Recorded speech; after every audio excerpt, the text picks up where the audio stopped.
What is going on? Camera. Why is my camera having an aneurysm? I'm on the webcam. Still frozen. Okay. What? Why is my battery dead? Oh my god. Jesus. Right. Let's get back to it. These NFL archetypes don't exist anymore. Some of my favorite linebackers who used to put running backs into the ground. Backfield is Ahmad Hall. Sanchez throws middle. What a shot by Lewis. Number 52. The wide receivers who hit harder than any defenders trying to cover them. And then when they blow their whistle, I unleash the... Yeah. I predict there's going to be a whole lot of points about hitting in this.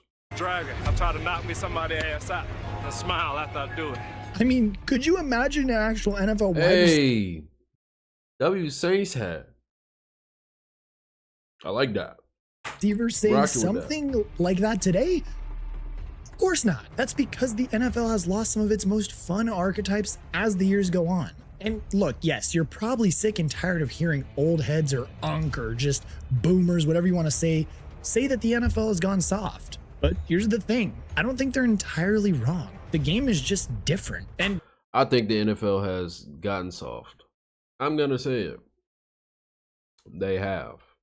They don't let them play a lot, but at the same time, they want to protect their brand, so they're not going to allow too much shit, especially when like concussions and stuff is a big part of the sport.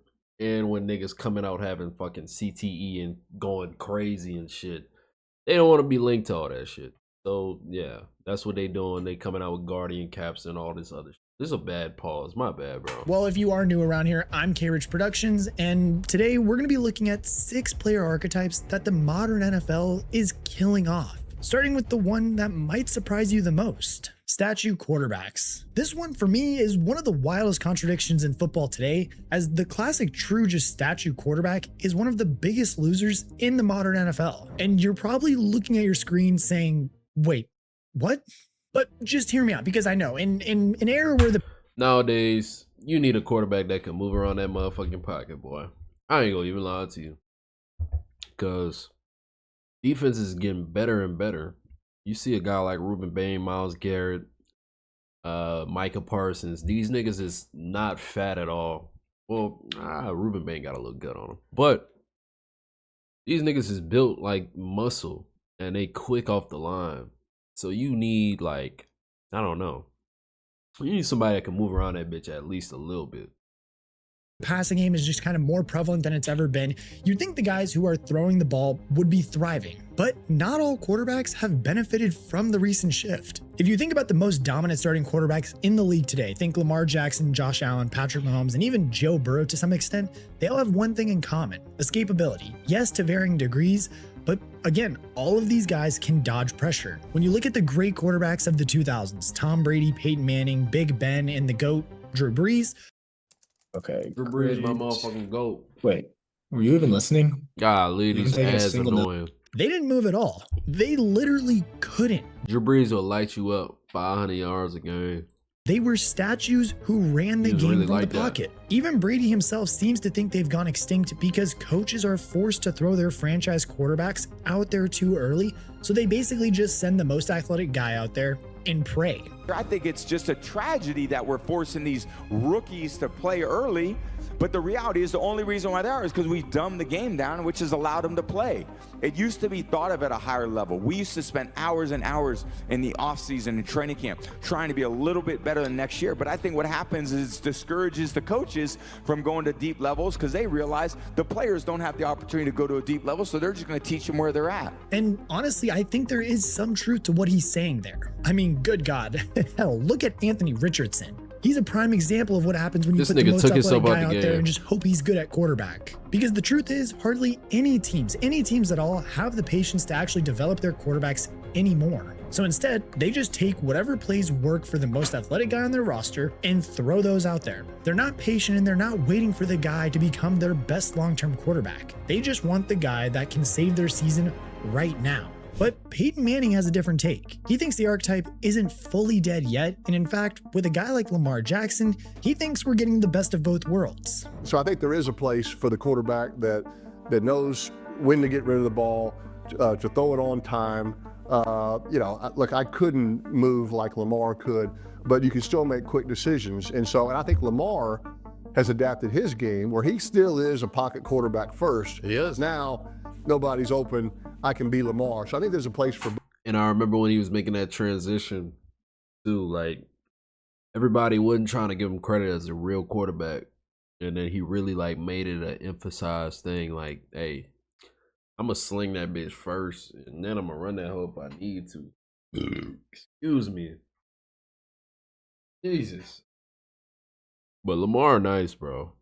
You gotta give him a ring eventually. Both.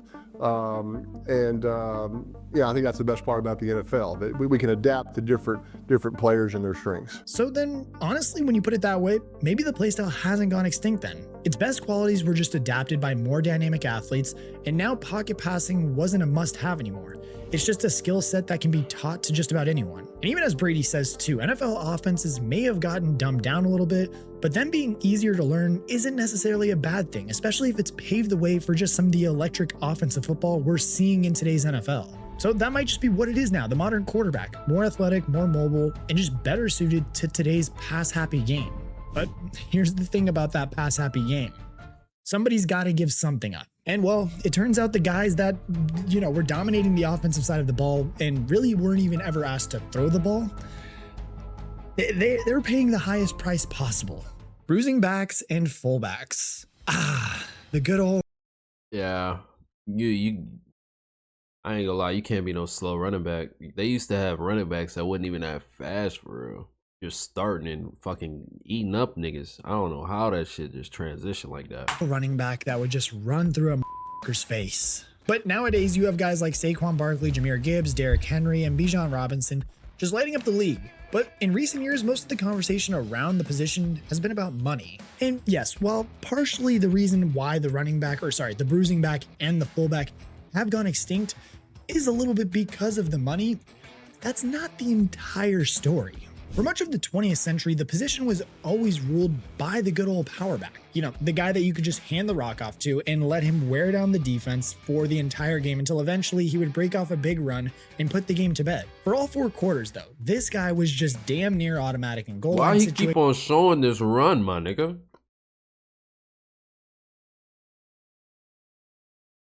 We get it. Think your Marshawn Lynch's, Earl Campbell, and Jerome Bettis's of the world. But then in the early showing 2010s, that shit against my team, something nigga. in the game kind of shifted got on and the it Saints hat. drove this archetype to just go extinct. In football, it's changed because the running backs used to play running back, and then sometimes they would play linebacker on defense, right? If you went both ways. So now, because these offenses go. And that was a common thing in like high school and middle school. Like 9 times out of 10, if you was a running back, they had you at linebacker as well. If you was playing both sides.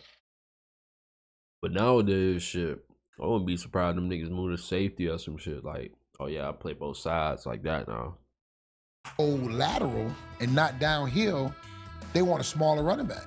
So in high school, that guy who could have been a 220-pound running back, he's now a 220-pound linebacker. And he's now switched to linebacker because he's still fast, right? Still aggressive, he's downhill, but he's playing linebacker now when he would have been a 220-pound running back, and he would have been playing at Florida. This nigga was huge, bro. Florida, Georgia, LSU, all these schools now they're getting smaller guys because this offense is more sideways and lateral than it is downhill. Really, that's the problem with the old-fashioned bruising back. They're getting killed off before they even hit the NFL. As the game is changing, they're more so forced into other positions unless we're talking about a generational talent like Derrick Henry, as that guy is just always going to play running back. But now if the power and bruising back is an endangered species and not look at this nigga. Oh, get out the fucking way. Completely extinct yet, well, the fullback, yeah, they're pretty much just completely and fully extinct. Because let's be real, if I were to ask you to name 2 fullbacks in the NFL today, the only one you could probably give me is Kyle Juszczyk, and that's about it. And really, I don't think their downfall is that hard to figure out. With just more of a pass-happy game and having an extra man in the backfield on every single play takes a potential receiver out of the game. There's no need to crowd the backfield more if you're throwing it damn near every single play. And let's be real too, fullback, it's not the most glorious position. I mean, they're not the ones getting showered with praise, highlighted for their contributions. Yeah, fullback, you just blocking. Fullback is like a big nigga that wish he could have the ball. So like, all right, I want to be a back. Maybe they got like a play or two drawn up for me. You know what I mean? I can see a fullback being a linebacker on the defensive side of the ball. Or appreciated for doing the bare minimum like other positions on offense are. You know, that we're talking about is, hey, why are we being forgotten just because we don't have the 10,000 yards rushing and we don't have the gazillion touchdowns, or we don't have this or we don't have that. You know what I mean? We're there each and every day, and and the thing is, I think so. Smart founders know something most people miss. Get your domain name even if you're not ready to launch your business. We did it the right way. You know what I mean? We put our hearts and souls and passion and did it the right way and stayed out of trouble and everything that was possibly do to live our dream. With the direction the game is currently going to, I don't think we're ever going to see another Mike Allstott or Lorenzo O'Neal anytime soon. And those neck rolls they would play with were just so sick to see. All right, quick pause in the video for y'all because I wanted to talk about today's sponsor. Get your money, gang. And then we so I you may prospects running back what they're playing now or what position they're playing right now. It's that they're playing linebacker, which would be great news for the next archetype, except for one problem. The linebackers we're talking about, they were the guys who would absolutely destroy anything, and I mean anything, that came their way. The punishing linebacker. Guys like Ray Lewis, Navarro Bowman, and Patrick Willis used to inflict pain on anything, and I mean anything, that came their way. So the obvious answer as to why this type of player has disappeared is the increasingly soft rules that have taken over the game. And yeah, while that is partially true, the punishing linebacker has kind of gone extinct for much of the same reasons that the bruising back has gone extinct as well. It's the fact that nobody really runs the ball as much as they used to. Like in the modern NFL now, pass defense is king. Even Fred Warner, who is the gold standard for the modern linebacker today, explains why he doesn't think that he could have played alongside Patrick Willis. You play the position with a certain dominance and passion and just physicality, right? That I can always try to like grab from and see like, all right, man, how can I add that to my game? You know, the pass game stuff. I'm super blessed that I entered the league when I did, because man, that fool was fucking good, boy. You know, had I entered, you know, in your era, I don't know. It probably wouldn't have shook out the same, because back then you had to really be blowing up the Marshawn Lynches and the fullbacks and the leads and this, that, and the third. And really, that's just so interesting to hear, because that kind of goes hand in hand with the death of the bruising back. Like if there aren't any more 230-pound plus backs out there that you need to stop going at full speed, and instead you have the shiftier Jahmyr Gibbs type of guys running through gaps. Bro, imagine Gibbs running fucking outside zone against Ray Lewis and them niggas. I think he would just burn them niggas. Apps and quarterbacks who are carving up the middle of the field like never before. Linebackers built like Fred Warner are always and continuously going to be the blueprint. Shout out my nigga Taysom Hill. Here's the crazy part. The punishing linebackers weren't replaced by tougher guys. They were just replaced by guys who couldn't even legally hit the way they used to. And nowhere, and I mean nowhere, did we see that show up more dramatically than in one specific offensive position than the one we opened this entire video up with, the blocking wide receiver. I could shout out just so many of my favorite players from this category I saw growing up. Larry Fitzgerald, Steve Smith, hell, even Anquan Bolden. But one name stands above the rest, and that's of course Hines Ward. Hines was legendary for cracking people, and you know, like I said, those Ravens Steelers games, they get real chippy. So I used to have to threaten them. Like, straight up serious. Like, dude, if you crack me, I'm gonna. If you what? Straight up serious. Like, dude, if you crack me, I'm gonna up serious. Like, dude, if you crack me, I'm gonna kill you. I'm gonna kill you. You know what I'm saying? Like, I used to like. Hines Ward is one of those guys you hate to play against, but you'll love to have him on your team. You know what I'm saying? So he was real, for an offensive guy, for a receiver, he was real scrappy and got after it. You know what I'm saying? He got after Hines guys. was that so boy. I respect him in that sort. You know what I mean? I mean, do you know how insane it is to hear a guy like Terrell Suggs, who is like at least 70 pounds heavier than Hines Ward, actually be a little scared when he's on the field at the same time as Hines Ward? And that's the thing, Ward was just lighting dudes up on the regular.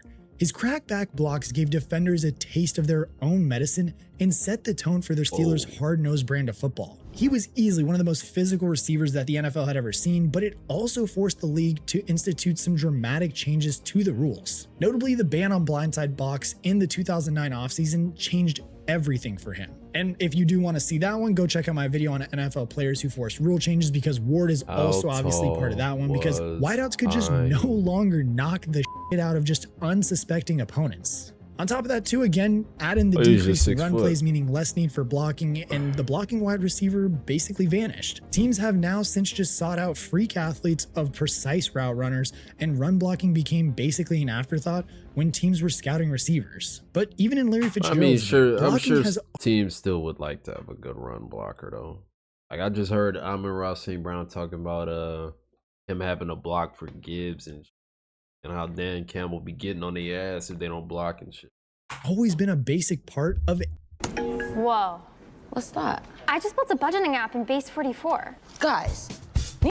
Any wide receiver's game. I was asked to do a lot of blocking in my career, so I really get excited when I see guys answer the bell in the run game, because it's easy to run routes and just, you know, run high and low based on what you're doing in your productivity. But when you are actually engaged in the development, you know, of Kenneth Walker and making sure that you are getting in there blocking the force, and you understand like this is the reason we're going to get this game going, and if we can make them get out of that too high shell, I'm going to get much more one-on-one opportunities. And so it does help you if you do participate in the run game, and I like to see that. So wide receivers stopped hitting people, linebackers stopped hitting people. You'd think the safeties would still be out there, right? The last line of defense, the guys whose entire job description used to be making receivers regret catching the ball across the middle. Well, yeah, how about that? Box safeties. All right, now this one I got to get on my soapbox for, because the good old-fashioned just box safety is turning into something else entirely nowadays. I mean, I fell in love with the hard-hitting safeties of the early 2000s, like, you know, Brian Dawkins, Sean Taylor, the John Lynch type of players. Personally, for me, Sean Taylor is my favorite. Man. But you're probably wondering, where have they gone in the modern NFL? And it's easily one of two things. Either they're linebackers now, or they're just hybrid players. Cam Chancellor is a prime example and fit the box safety prototype in the early 2010s. And just listen carefully to how he explains his philosophy. But when it comes to running through guys, you know, or hitting people, my mindset is don't think about it. Like I already trained myself mentally by watching film.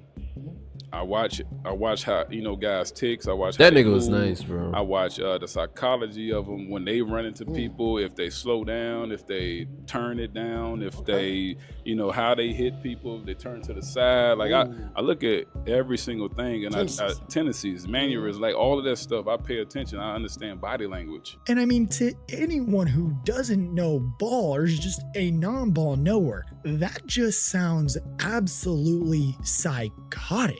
I mean, with the rules around hitting defenseless players nowadays, matching that kind of attitude with your play on the field would probably get you banned for life in today's NFL. But that's the thing, it's not just about the NFL getting softer. I mean, honestly, if you think about it, I feel like Jalen Petrie though. Jalen Petrie kind of fit this mold a little bit. This nigga be hitting the fuck out of niggas, bro. I don't know if y'all ever seen this nigga play. Well, who the fuck he hit, bro? I forgot who this nigga hit. He popped the fuck out of goddamn who it was. I don't even remember, bro. But go just look up Jalen Petrie hit. Rice is as tough a guy playing receiver as there is in the game, and this hit knocked him upside down. Looked like a clean shot to me, shoulder into the shoulder. How much teams are passing now? Like having a hard-hitting safety in the box who plays closer to the line of scrimmage would leave too much space deep for the offenses to attack. So instead, all those longer athletic guys who would have been box safeties back in the day have just became outright linebackers or hybrid playmakers. You even can see this in how linebackers have changed in size over the past decade. In 2016, the average linebacker measured at the combine about an inch shorter and around 3 pounds heavier than the average 2026 linebacker. That's because the longer, more mobile guys who were more traditionally safeties are are now just becoming full-time off-ball coverage linebackers. Even if they stick to their original position, they end up playing part-time linebacker anyway. Think of Derwin James, Nick Amanawari, or even a person who just got drafted more recently, Arvell Reese. In the modern defense, there's more flexibility to that player. You can play him as a linebacker. They did. They just didn't. When Amanawari got healthy and came back on the field, he just didn't leave. He didn't need to. They didn't need to switch out for anything. They switched roles and responsibilities as Coach Mack will do all the time. But in terms of personnel, they were just like, yeah, bring it. What are you going to do? Run? Yeah, we got that. Oh, you want to try and, run a seam route with your tight end? Forget it. We're racing that. Oh, we need to put him on a slot Justin receiver? Jefferson one-on-one and got a 100%. PBU. 100%. He could do it all. So yeah, basically, you Yeah, either them put niggas on a couple hybrids now, pounds bro. and you become a linebacker, or they're stuck at safety and they just learned how to play more positions in the secondary, basically. But that's the thing. Everything in the modern NFL is getting leaner, quicker, more mobile, and speed is just king. Which, y'all, it's exactly why our final archetype, the biggest bodies on the entire field, never stood a chance. The 300+ pound nose tackle. No. Back in the gap, these niggas used to be, good key players, I'd say. Goal line situation and whatnot. But nowadays, fuck no. It just won't go. It won't fly. They getting smaller and smaller. I'm noticing that about the NFL. Now, the behemoth nose tackle, and I'm not talking like 275 pounds. I'm talking like the absolute monsters that were pushing 350+ pounds. The monsters of clogging up rushing lanes in their own arteries. Guys like Vince Wilfork, BJ Raji, and Haloti Ngata are the perfect examples. It was so hard to maintain that size, hard to play the game, and they were the first line of defense against the best rushers of their days. I was a nose tackle, right? So I'm the bottom of the totem pole when it comes to playmaking and this and like Lord. that's a team. Imagine all that weight hitting that's you a like that. team position. Maybe on playmaking, but yeah, shit. but it ran through you. But the thing is, if you mention nose tackle to anybody, they're lying. You know what I mean? Because the dirty work. I'm always the last one getting out of the pile. I'm at the bottom, and I'm getting the least credit. Right? That's any nose tackle. This is Alex. You got a point. Alex is a producer who just got invited to work with a big artist tonight. And that's the thing too, these guys were a huge part of their team's defensive success. But now today, you're probably not going to find interior defensive linemen built like that on most NFL teams. Vita Vea honestly is really the only example that comes to my mind. He kind of nice, in general, bro. more is asked of your interior linemen defensively than they were in the past. At its most basic, these guys just can't take up space in the run game anymore. They need to be able to get to the quarterback because they're dropping back on the vast majority of plays. And then if you got a scrambling QB, you go just run away from your ass. Compare Jalen Carter, 6'3", 314 pounds, to BJ Raji, who stood at 6'2", 334 pounds, and you can see the league's moving towards leaner guys at the position. Even Warren Sapp was one of the first, quote-unquote, undersized interior defensive linemen to thrive in the NFL, and he explained this evolution from his perspective. Warren, you don't think, though, you kind of started that? There was the time in ball where the D tackle had to be big and you had to be a two-gap run stopper. Yeah, you were the guy that started making plays in the backfield, going back door and using your speed to get the guys. Oh my God. What the fuck? Look how you just slammed this nigga by his fucking neck. My brother always said to me, the girls come to see the damn quarterback. So if you wasn't the quarterback, damn the running back, damn Fred. Fred gonna do what he do. Fred is conditioned to be able to be hit by 11 men every play and still come back and run that thing like he running. I want that quarterback. I want him to turn it down. I want when you looking at it go, oof, yeah, that's me. So it's obviously not as simple as just getting more attention. Fuck with it. Getting to the quarterback is simply just more valuable than stopping the run. And guys that can do both in today's NFL, like Jalen Carter or Quinnen Williams or even Dexter Lawrence, are super valuable because of that. How y'all feel about Dexter Lawrence going to the Bengals? And again, I don't why think the it's a bad 350-pound nose tackle Giants is honestly going benefited extinct. more from it. But of course, if you guys didn't I wish the Giants drafted Downs. That would have been crazy. make it this far in the video, I do appreciate it. Let's comment down Sean Taylor if y'all made it this far, because he was my Yeah, RIP Sean Taylor. Calling Big Ben a statue is wild. He was great at escaping. Sean Taylor was not a box safety. He was really fast and could cover as well. Yeah, RIP Sean Taylor, man. Fullbacks in the league: Kyle Juszczyk, Reggie Gilliam, Patrick Richard, Alec in gold. Okay, not bad. W fucking video. Subscribe. Hey man, y'all leave a like on this video. Subscribe. Be more locked, man. That's y'all.